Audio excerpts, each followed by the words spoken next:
For the first time in years, I stopped and picked up a loaf of bread at the store. Normally my wife bakes it and we enjoy that home cooked freshness on a regular basis. Unfortunately, we needed some bread in a hurry and it required me to stop and pick some up. The loaf of bread I bought was $4.50 and it was a basic loaf, no frills, and I was quite surprised at the cost.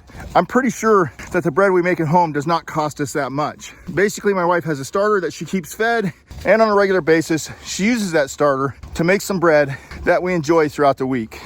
As I reflected on the cost of the bread at the store, I realized what a great cost savings it was to make our own bread. We get the added benefit of great taste too. I'm Greg Davenport, talking about the value in preparing foods at home. You all take care and stay safe.